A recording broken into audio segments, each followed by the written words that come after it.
Good evening, Spray Wash. Why is my computer dinging at me? Maybe it's trying to tell me something I don't know or I already am supposed to know. I don't know. Anyhow. All right, so I know for an almost fact that Ray probably won't be here this evening, but the show must go on, right? Anyhow, I think Ray is going to be in Tallahassee doing a little corporate meeting kind of a thing. And so normally we go back and forth on a couple things. And, when I go by myself, I just kind of come up with some different topics. And tonight I want to talk about just kind of a gamut of things. So I'm going to give you a quick little rundown. I want to talk about, and this one goes out to Nick. We're going to talk a little bit about colored metal and metal roofing and getting back into a little bit of the galvalume issue. So I'm going to talk on that a little bit. I'm going to talk about winters coming up and get ready for all the negative drama that's going to happen. So we're going to talk a little bit about that. I want to talk about maintenance on your equipment. Just going to go over a couple little tips and tricks. I want to talk a little bit about protecting your equipment and like dash cams and that kind of a thing. And as you can tell, I'm going original OG tonight. Because hey, you know what? I'll always be Cajun soft wash. I want to talk a little bit about three-way valves, fire hydrants, pressure washers, GPMs, tips, just all kinds of stuff. It's not a complete total agenda, but it's just random thoughts, random things that I wanted to talk about, random things that I see kind of come up. And one of the things that keeps rearing its nasty, ugly little head is always about galvalume. And so I kind of want to set a little thing there kind of real quick. I'm not going to get heavy and deep into it because I think we cover this quite a bit, but there's still a lot of questions about it. And I think one of the biggest questions is, or one of the biggest comments is, I clean galvalume all the time. I've never had a problem. And that's probably true. And I'm going to say probably 95% of the time, I wouldn't have a problem cleaning galvalume either.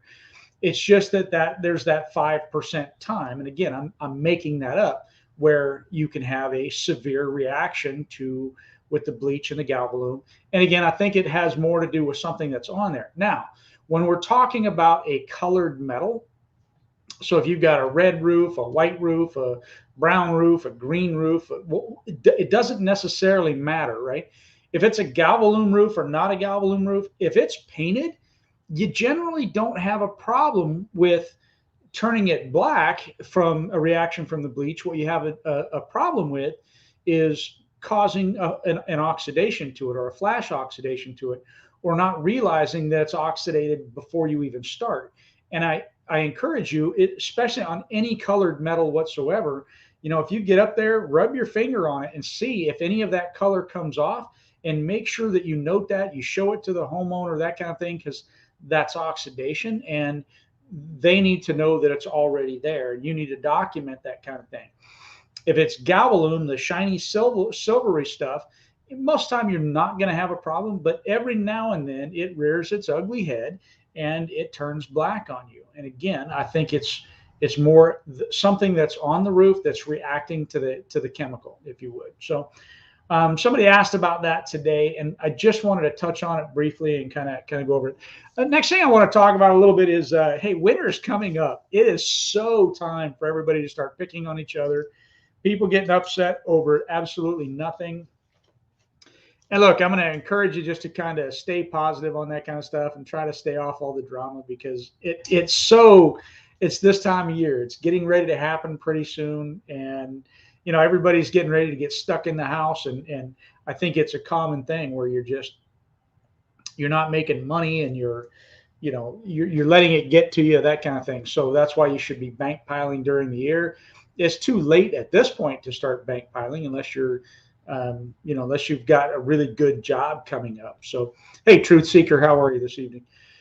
So let's talk a little bit about protecting your equipment. And what I mean by that is things like just draining the oil, right? Changing out your fuel filters, whatever it is. One of the things that I used to do, and I think is a good thing to do, like if you're going to change out the oil, one of the things I didn't do is I didn't put a quarter turn ball valve in on all the equipment, and I should have done that, and I would encourage you to do that. So like where your oil drain is, if it comes off the back of your machine, it's just got the little plug that goes in it. Next time you change the oil, take that plug out, right? When you take that plug out, now you thread a barbed fitting into there. When you thread that barbed fitting in, now you come off of that barb, hook your hose to it, have that hose to where it can come out and drain, right? And then on the end of that, you put another barb, and then you put your quarter turn ball valve on there where you could just open the petcock up and drain it out. Okay. The hose can be as long as you need it to be, kind of a thing, but just tuck it back up and under the machine when you're not using it like that. One of the things about it is that you have to keep in mind, if you use a super long hose, you have to be sure to make up for that extra oil that's in there. So if the oil isn't that, if you just go with the normal amount of oil that you normally use, you're just not going to have enough oil inside the machine. So that's something to think about. Also, if you do that, keep that hose at a level. So if you take and it's down too far, and then you raise it up, you're going to be raising the oil level inside the machine, especially if you pick it up. Okay, all that oil is going to want to run down inside the machine. So now you've got too much oil in the machine. So just kind of keep those things in mind. Another thing I see a lot of people talking about is the three-way valves that they just seem to get cracked all the time. And really it's more an installation error than anything else. And if it's one of the three-way valves where you can use the aluminum fitting for it, definitely would use the aluminum fitting. But if you don't, just the continuous turning back and forth, that little bit of movement causes air gaps or leaks. But the biggest thing is most people just over tighten them. And when you over tighten them, it creates a hairline crack that you can't even see. So if you do that, now, again, you've got the leaks or you've got liquid spraying out of it. All kinds of things can happen along that direction. So also another thing that I don't think a lot of people realize, that we see it a lot of time, is that on the backside, especially of the Honda, like the GX 690s and all that, there's a fuse in the backside, and there's just a little cover plate you pull off to get to that fuse. So if your machine quits running, it's typically going to tell you it's out of oil. You turn the key on and the little oil light's on. It's out of oil, or it's low on oil, and you got to put a little bit extra oil in it. Or if it's just completely dead, it's generally that fuse that happens. Another thing along that same lines, pressure washers, GPMs, tips, bars. These are questions that come up on a regular basis. Okay. So one of the things that I think you need to do, you need to look at what is the GPM of the machine. Because some people, they sit there and they talk about, oh yeah, man, I'm going to throw a 4-bar or a 4-tip bar on the end of my surface cleaner, get rid of this 2-tip bar, and I'm going to be cleaning so much faster and going to town. And that's great. But if you don't have the GPMs behind it, and the PS, to me, it's not as much the PSI, it's the GPMs. If you don't have the water, the flow to go to that, you're not going to get a better clean. You're not going to get a faster clean. You're just not. Okay. If you have enough water flowing, right, then you do, and your pumps are pumping, perfect. But for every tip that you add, you need more GPMs, and you're lowering the PSI on each one.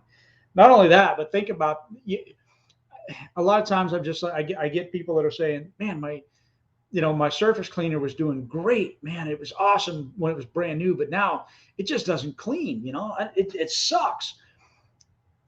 And then you tell them, well, have you ever flipped that thing over and looked at the bar, and the bar is all bent, and then the tips are all smashed from hitting the concrete and all that? Maintenance, right? Just maintain your equipment a little bit better, and you'll get better performance out of it.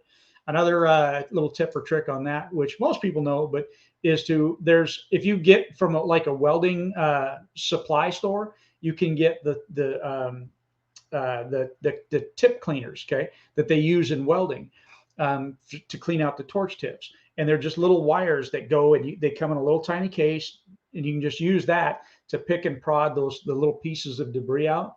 But a lot of times, if you do that, not only do you pick and prod that debris out, now you take your tips off, right? You poke the stuff out of it. To me, I just replace the tips.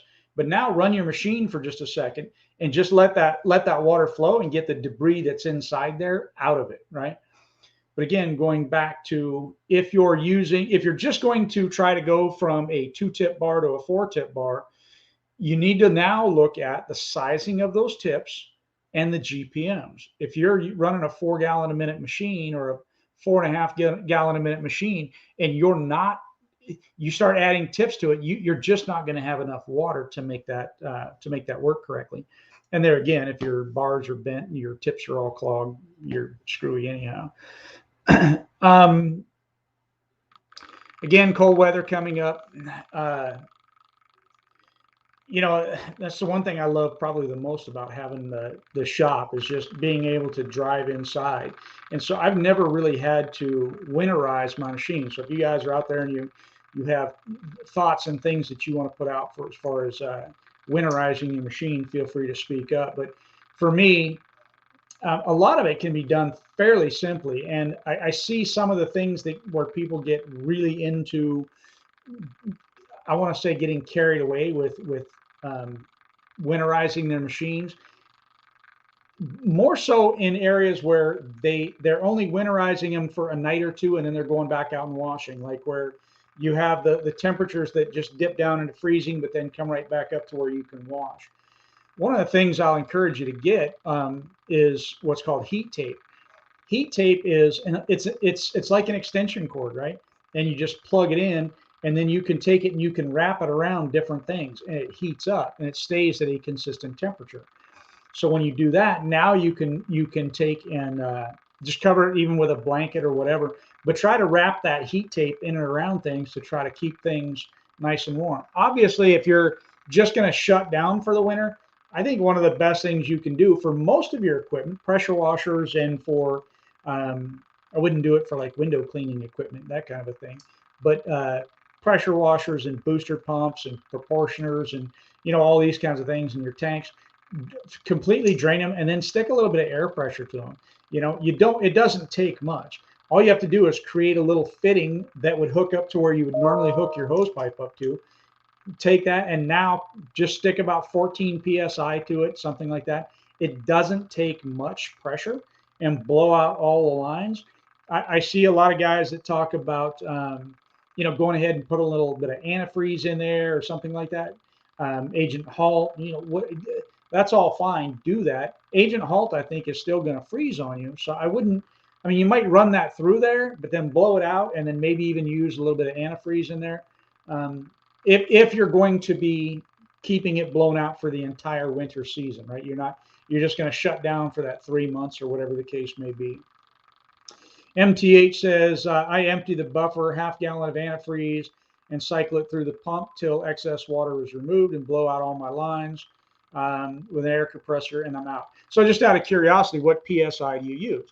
I'm suggesting, something under 20 PSI. You really don't need that much pressure at all to blow out your lines. You just don't. And I agree with the antifreeze kind of thing. So just doing that, and then even in the bottom of your tank, you could leave a little bit of antifreeze in there, that kind of a thing. But again, if you just blow it all out, you really shouldn't need to deal with it after that. Blow it all out, run some antifreeze through it, and then you can either, I wouldn't necessarily blow it out again after that, but you could. Leslie says antifreeze is what we use in Wisconsin. Absolutely. And I think that that's probably the best way to go. Just make sure you thoroughly run it through your system and you can cycle it. If you've got your buffer tank, put some in your buffer tank.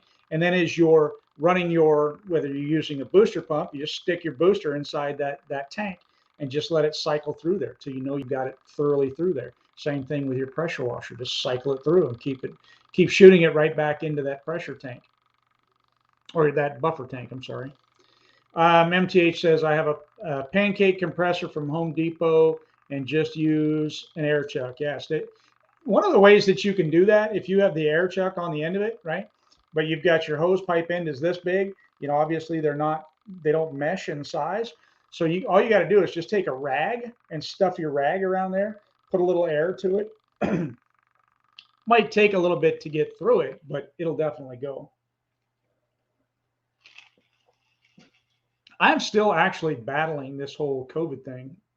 Believe it or not, I got this stuff going on, and it seems like every single morning I'm hacking a little bit. So can't wait to get past that.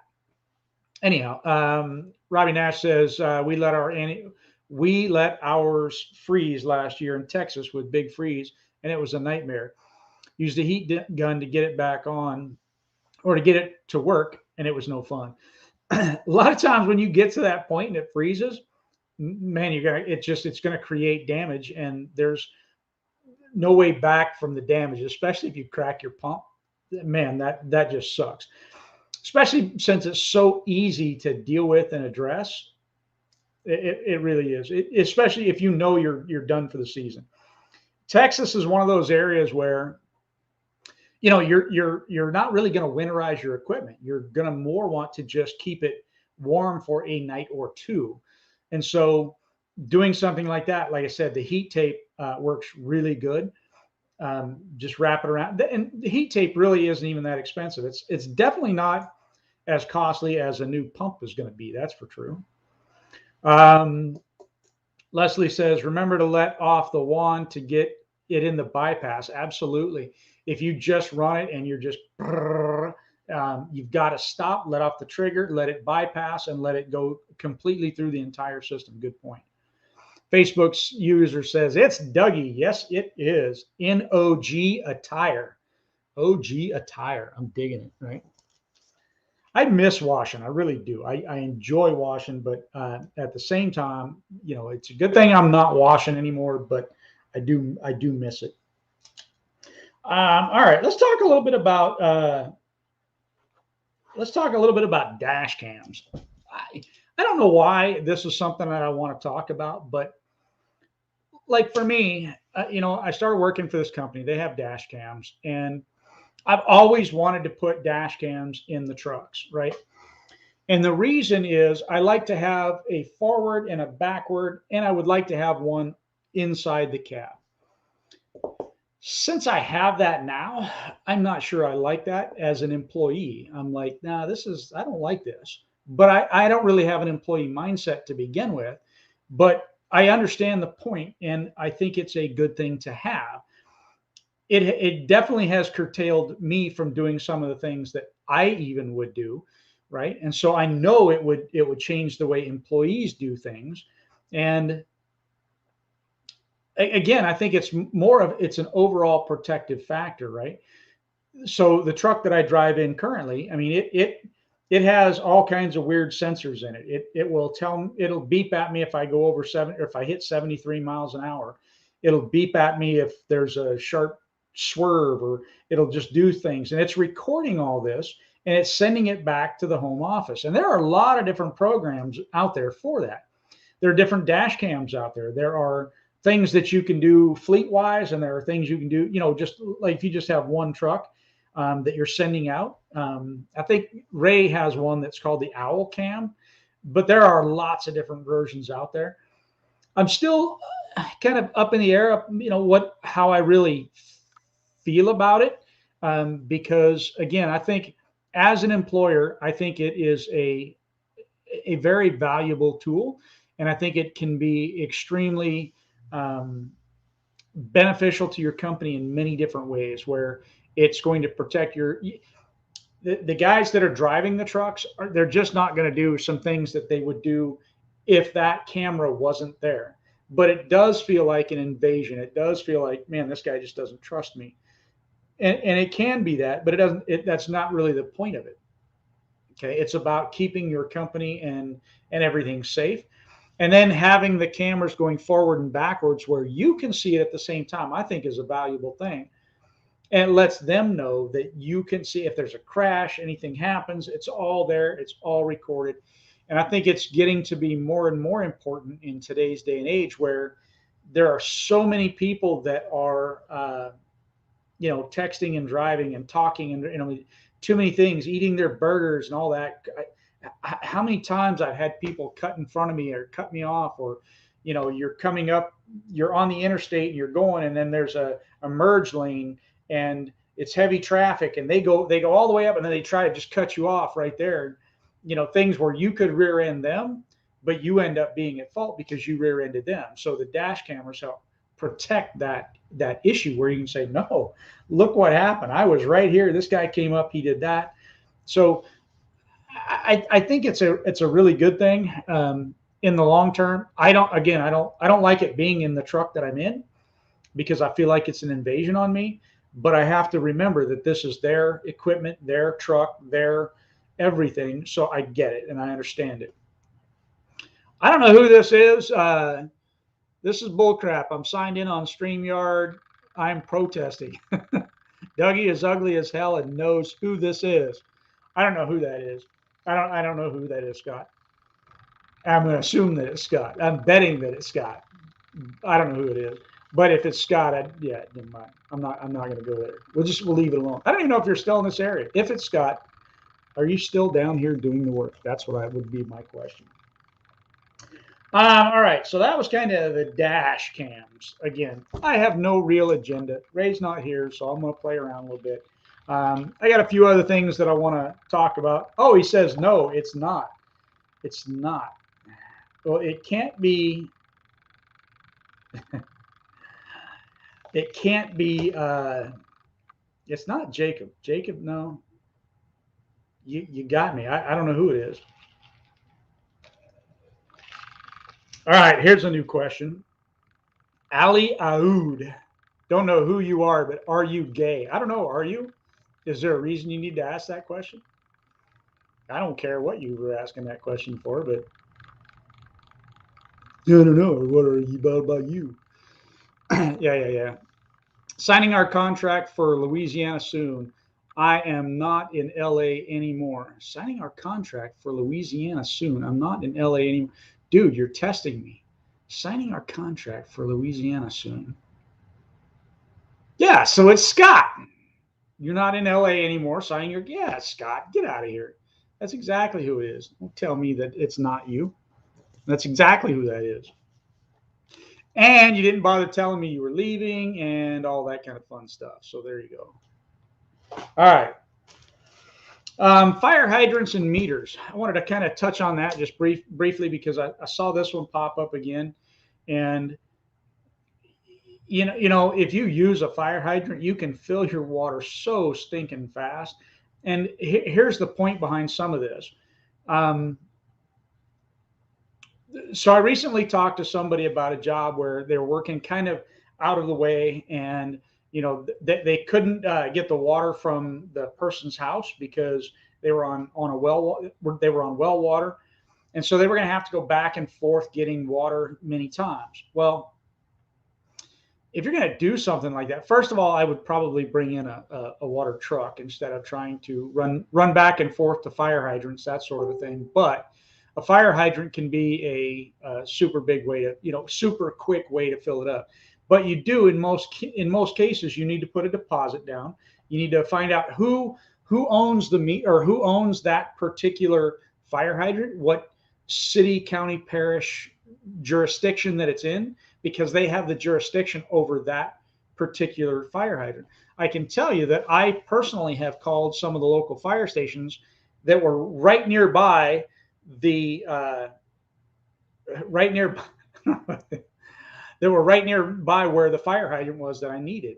And so I called the fire station. They didn't even know who, I needed to contact about the water. So most of the time it's the local municipality. It's either the city, the parish, the county, whatever it is. They generally have jurisdiction over it. And you go to them to get the meter and to pay them the fees to be able to use it, to find out what it is. I know in my area, I think we pay like $1,500 or $1,800 up front as a fee that we can get back, like a deposit on the meter. And then there's a fee of like $350 that they keep no matter what. And then it's like $6 per 1,000 gallons that we use. But it is like you fill super, super fast. So Truth Seeker says, yes, I'm happy. And he's the one that's answering this Ali Aoud. I don't know if that's what that is, but there you go. So yes, am I gay? I am very happy. There you go. Let's see. Didn't get a choice. We had to haul it back. Why? the guys that are the tenants of my building, they're actually doing a lot of work down in Homa. They're going to Homa. So you must have got kicked out of Homa. That's what happened. That's what I'm thinking. I'm thinking you got kicked out. Be brief. Supper is almost ready. Yes, sir, Mr. Jacob. I will have this thing done within an hour. I guarantee it. Right? That's what you want. That's what's going to happen. Facebook user again. Can I get spray wash certification when I come to Orlando for the Power Wash Store event? More likely than not, we haven't discussed what it is that we're going to be doing in Orlando, but yes, we will likely. We always do the plant and property protection class, and so I'm sure that we will offer the plant and property class there in Orlando, and it'll be a certification class. The other thing that's really cool about going to Paul's event, just so you guys know this, Paul typically pays for he sponsors one of our classes. Okay, don't know which class it'll be, but and I don't know if he's going to do it. He hasn't said it this year, but Paul always sponsors a class. And so instead of it being a paid class, it ends up becoming a free class. So that'll be an advantage to going to the Power Wash Store event in Orlando. If you guys haven't heard about that or haven't seen that, if you go to powerwashstore.com, on the, I think it's on the right-hand side of the screen, there's an event calendar. And just click on that, and you'll find out when it is, where it is, how it is, and why it is. Paul always puts on a good show, gives good discounts on equipment, all that kind of stuff. I think pretty much every single Power Wash Store owner franchisee will be there, and that's probably one of the most brilliant things that I think Paul has done. And I said this, I think last week or 2 weeks ago, something like that. But again, don't tell Paul I think he's brilliant. But instead of it just being him, and Paul's very knowledgeable in the pressure washing arena. He's been around a long time. He knows a lot about the equipment. He knows a lot about stuff. But he has taken it and franchised off to people that know different things, right? So you've got, like I said, Nick Weisenberger's more into the Windows kind of a thing. So now you got a franchisee that knows a good bit about Windows, and then you have another one that is Aaron Ritchie, who knows brick restoration, and you're going to have Ray Burke, that's just I don't even know what to call him, the guru of of big buildings, that kind of a thing. So. Really a brilliant move on Paul's part. Let me look over here at some of the comments. So yes, there will be certification classes. I'm sure of that. We haven't decided on what we're doing there. We haven't talked about that, but we will. Next one says, can you use the same meter in different counties? Probably not. No. In most cases, you can't. I'm not saying no. They'll fit the same fire hydrant, but if you go using them, you could find yourself in trouble if you get caught, because the different counties, different cities, different municipalities all have their own metering systems, their own charges that they're going to do, that kind of a thing. So you have to go back. You have to get one for each one. We did some self-storage places, and there were two just down the street from each other. I was going to get the meters for both of them, but they were both in different, we call them parishes here. So different parishes, different counties. And I was going to have to get one for each because they both had their own way of doing it. They both had their own deposits. They charged the same. It was $6 per 1,000 gallons. So it's just one of those things. So Jason Claro says I was frozen. Well, but now I'm working again. Jason, I'm going to take exception to that. I haven't been working in a long time. I don't ever work. I've never worked a day in my life. No, amen. Good to see you on here, Jason. And I know you're going to be in Orlando. You got to be, right? You're going to be there, right? Yeah. All right. MTH says, Doug, I cannot remember if you ever chased fleet washing. No, I did not. I'm thinking next year I have to put a trailer together and stay active during the winter. I've never chased the fleet washing thing. I've never really even had the desire or the thoughts to do that. But I can tell you, reach out to Steve Hill.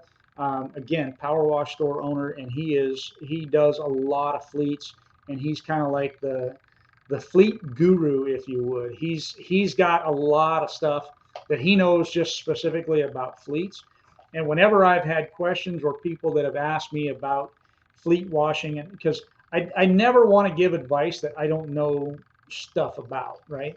And so for me, I try to refer out to people that I know what they're doing and that aren't going to blow smoke and aren't just trying to, sell you equipment. Are the power wash store franchisees trying to sell you equipment? Sure they are, but they'll also give you lots of free advice and help you out in ways that you couldn't even fathom. So um, I think that's a great thing. So I don't know if this is Scott again, but I helped him land a really, really big job. I didn't, but I'm just going to say that. And yes, Steve Hill, we're backing up Steve Hill. Steve Hill's thumbs up. Love that guy, and yeah, he knows his fleet washing. So I would definitely say reach out to him, and man, he'll get you squared away. I think Power Wash Store now even they offer a system that has the two hoses set up so that you can uh, yeah, not downstream it. I don't know where my brain is stuck at right now, but you can two-step. And so they have a two-step system that a lot of guys use for fleet washing, from what I understand. So um, here's another one that I see a lot that it's always kind of gotten me, and I've never really understood it. I mean, I do understand, I do get it, and I understand the points and purposes behind it. So some people might say, "Oh yeah, you're full of it," whatever. I don't care. But I always see people posting things about, "Oh man, I would run from that job. Oh man, I wouldn't do that job. There's no, you couldn't pay me enough money to do that job. Run, Forrest, run." Man, when I see those, I mean, I want to go to that area and do that job, right? And believe me, I will, if any of my local guys are posting in the Louisiana Washers group and they say, man, there was this thing, and man, that's just a job to run from. I want to reach out and contact that company or that job or whatever that is, because you got to, in my mind's eye, if I want to make money, because that's what business is partly about, is making money, right? So if everybody else is running away from the job, then who's doing it? If nobody's doing it and this person really wants it done, they're getting to the understanding that nobody is willing to do it. They've called all these people, nobody's doing it. Guess what? That means that they're willing to pay more if they're still popping out trying to get the job done, right? If they call you multiple times, man, you sure you don't want to do this? You really did, dude, take it on. Look at it. I mean, with the internet here and Spray Wash Academy and Spray Wash Pro and all the other groups out there, there is somebody that has done that job and that has the knowledge of how to do that job. I'll even go out and say this: a lot of the knowledge that I have is from just going out and doing stuff, and a lot of it doing stuff that nobody else wanted to do. And so people say, man, how do you know about that? Because I did it. And then once I did it, it just seemed like more flowed to me. And I made more money than the other guy at whatever it was that I was doing, just because nobody in our area wanted to do it or had the experience to do it. Or a Luca bond was one of them. We've done a good bit of a Luca bond, and nobody ever seems to want to touch that stuff for the most part. I think now more people are they're getting into doing it more and more often now. But for the most part, nobody wanted to touch a Luca bond. So yeah, we took it on. And the very first job was a large job for a dealership, and learned a lot. And we made money. I priced it correctly, though I didn't realize how long it would take me. I took what I guesstimated for time and I doubled it. And I'm glad that I did that, because it did. So I didn't make a whole bunch of money the first time, but I made good money. And then the next round, we had more experience and the knowledge, and we're able to take that on even better. So for me, those jobs that people are walking away from are the jobs that I want to walk towards, or I want to run towards, that they're running away from. And I encourage that, just simply because there's so much money. And if you look at it this way, that if it's something that most people would charge $500 for, charge $1,500. If they say no, great, you didn't want the job anyhow. If they say yes, now you're just making bank, right? So, and you're not taking advantage of them. You're not taking advantage of the situation, whatever. It's just, this is a difficult job to do. You're going to charge more money to do it. It's just, it's the way it is, right? So you do those kinds of things. But Scott, I think you said you were on the road. So you driving right now and watching this? Is that what I'm seeing, feeling, hearing? Anyhow, um, I saw a question today too about somebody asked about the appropriate time to call, email, or text a client. And that's something that I'm dealing with myself right now. Pretty much every single day, I've got to try to figure out what's the best time to do it, how to do, why, where to do, why to do. And I think, excuse me, especially phone calls. Phone calls before 8 o'clock in the morning, I think, are a no-no. If it's a Saturday or Sunday, I think 10 o'clock in the morning is a no-no. You know, so anything before 10 o'clock in the morning, a phone call is a no-no. If you're looking at phone calls again, going back, and it's going to be after 6 o'clock in the evening, 6:30 maybe, but after that, I think phone calls are become inappropriate at that time. If it's a Saturday or Sunday, I'm going to be around that same time frame, maybe 5 to 6 o'clock. I think is the end of that limit, that you shouldn't really be making those calls, just because I think that's more the private time, I guess, would be the best way to say that. I look at it a little bit differently when it's emails. Although I don't really think there's an inappropriate time to send an email, I do at the same time. So I think you can send an email at 5 o'clock in the morning, and I think you're fine. I think 4:30 is pushing it. Okay, and I'll explain that here in a second. So 5 o'clock in the morning up to about 10 o'clock in the evening would be okay if you're sending an email.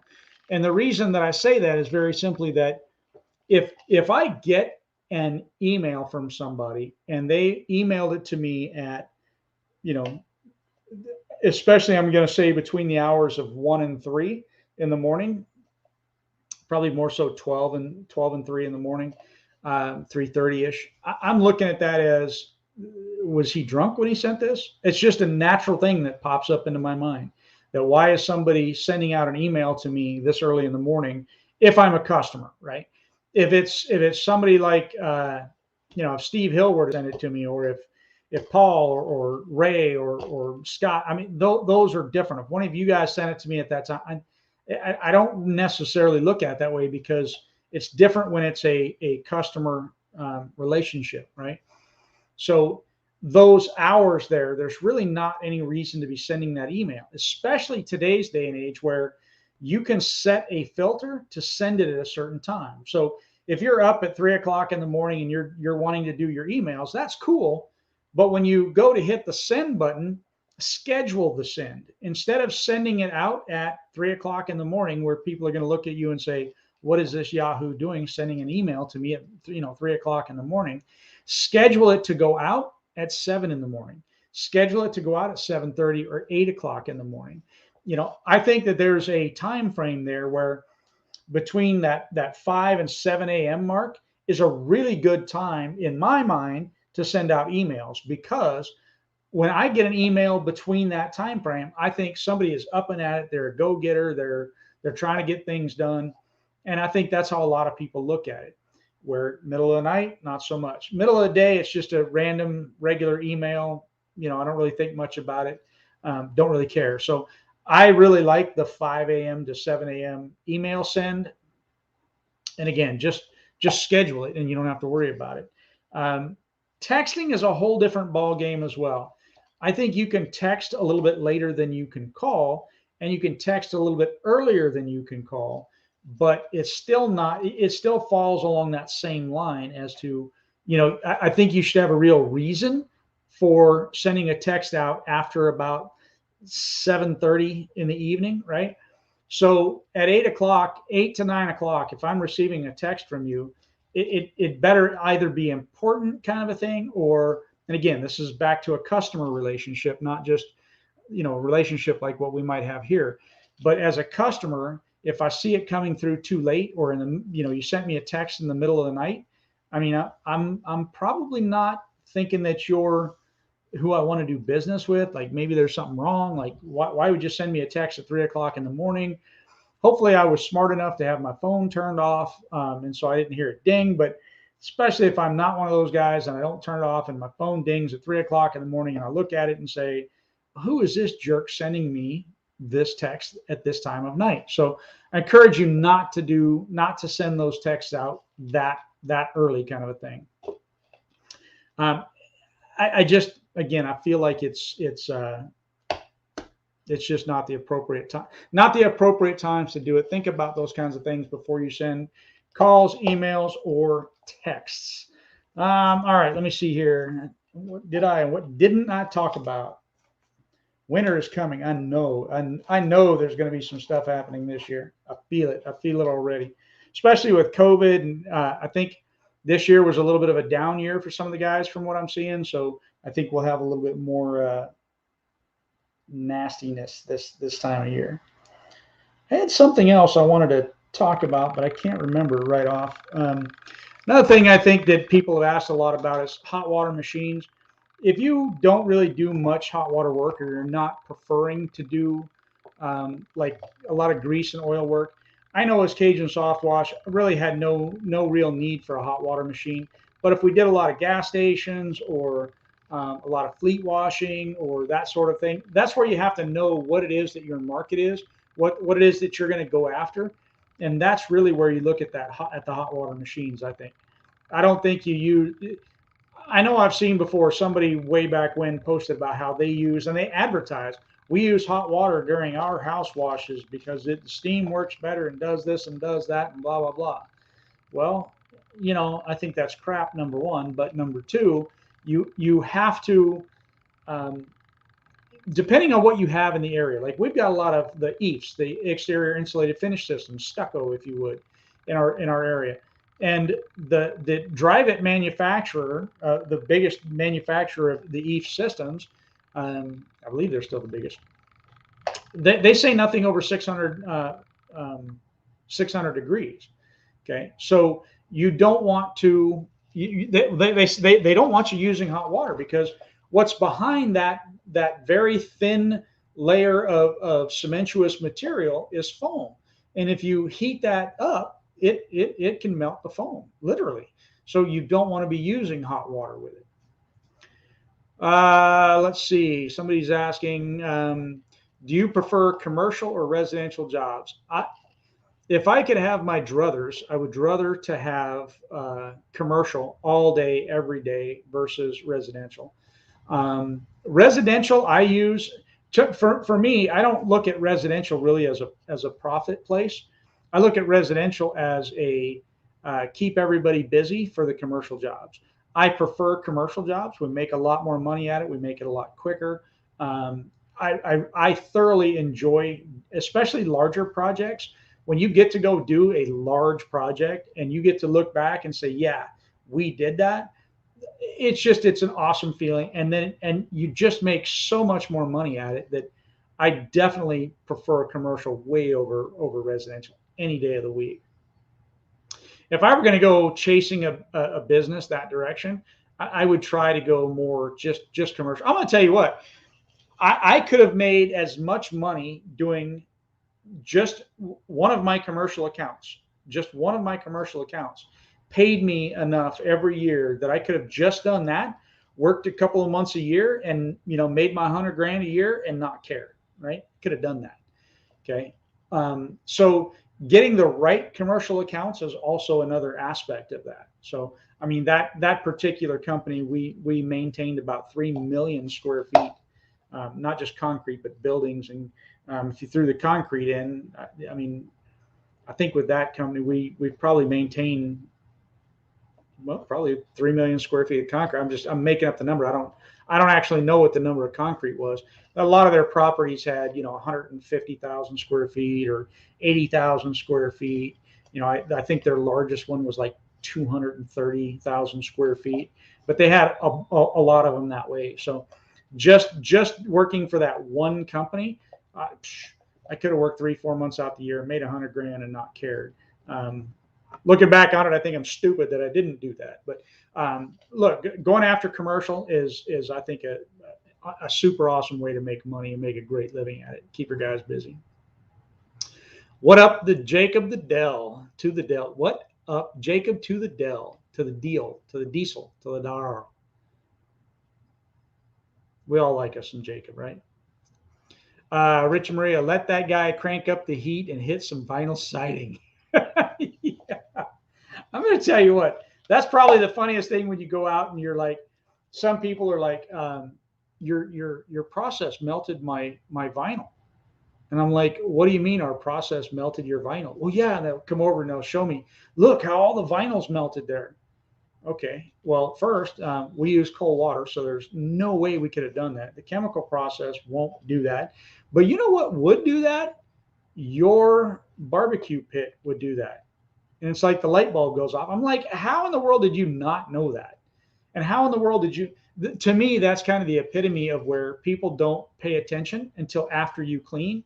And that's why Ray and I pitch all the time about using before and after pictures, because people don't pay attention to what it is that they have around their house until after you come out and clean. And they go walking around. They're like, man, that window's cracked, or that screen's missing, or my siding's melted, or whatever. I'll tell you a quick story about melted siding as well. This happened years and years and years ago. My dad used to have a roofing and siding wholesale outlet, and one of his customers had called up and said, "Man, can you come out and look? The siding on this whole side of this house had melted, and it had been sitting there on this house for like 2 years and never had a problem. And then all of a sudden, and it was the cool time of year, and it just like all the siding melted, and all the way up the entire wall. So they were trying to figure it out. And the point to this one is really going to be to think and look outside the box. And so when he went out there, he was looking at it, and they were all puzzled. Well, it turns out that a neighbor up on a hill had installed a sunroom. And when they did that, the sun was reflecting off of the windows, the glass, and that was shooting that heat back down the hill and melted the siding on their house. So just a little thing about sometimes you just got to think outside the box a little bit. I got to tell you that I'm going to wrap this up here pretty quick, but the proportioner, first of all, efficiency, like you would never imagine. Okay. But I have this sneaking feeling that the whole patent process will be decided hopefully by the end of the year. That's nothing but speculation on my part. I have no knowledge of that or whatever. I just feel like things are heating up a little bit, and that the proportioner might get this. The patent pending status of the proportioner should get finalized sometime in the very near future. At least I'm hoping that it does. It's been out there for, I think, about 6 years now in the patent pending status. I think that the patent is going to go through. Maybe I'll eat my words a little bit later on, but if it does, there'll be some changes in the industry that I think are going to be, some of them very warranted. I know that Ray and I touch on this sometimes, but Tim is a good friend of ours to begin with. And, I really like Tim. And I think he has brought some amazing things to this industry. And he hasn't received the credit that he deserves for some of the amazing things that he's brought to this industry. And I don't think he's done yet. I think that he might be taking a little bit of a back seat just because, he's tired of creating things that just get taken from him, kind of a thing. Apple Wash is another one where, Apple Wash he came out with, and then, now there's just all these other versions out there, which is cool to a certain degree, but, give credit where credit is due, kind of a thing. Along that lines, I want to finish it up with this. Are you stupid or what? What I mean by, I have talked about this before. We've got a guy in my area. I got to give him props, kudos, and you're an idiot all at the same time. So this guy has spent countless time, money, and effort in getting his signs out. He has signs everywhere, right? Right now, because of the Hurricane Ida that came through, and me working with the roofing company, I'm going to towns that are 2.5 hours away, and I'm seeing his signs all over the place. I'll go 2.5 hours out and I'll see his signs. I'll go 10 minutes out, I'll see his signs. I've called that number probably 4 or 5 times now that I've called that number just out of curiosity. The first time I called to give him a good kudos. Hey, man, congratulations. I think you're doing a great job getting your signs out there. But I called and there was no answer. Not only was there no answer, the person you have called has a voicemail box that has not been set up yet. How stupid is that, right?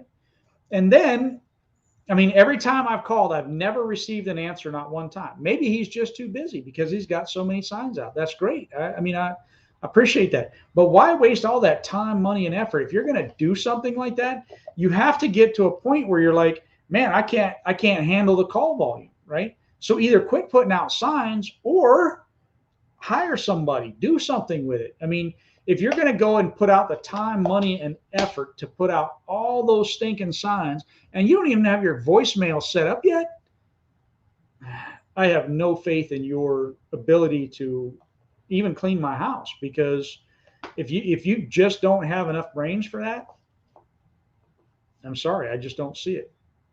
That's my rant. That's how I feel about it. Anyhow, I'm gonna go ahead and cut out of here. Jacob told me I had to finish early because he had to go to dinner. He's probably already been to dinner. He's probably now at his dessert, snacking, and now he's probably been to dinner, been to dessert. Now he's after his second dessert. Now he's going to go for his third dinner. Anyhow, whatever. Love you, Jacob. Take care of yourself. I appreciate y'all for listening to us. Give us some likes. Give us some, follow us on the YouTube thing. And peace out. Love y'all. Thank you.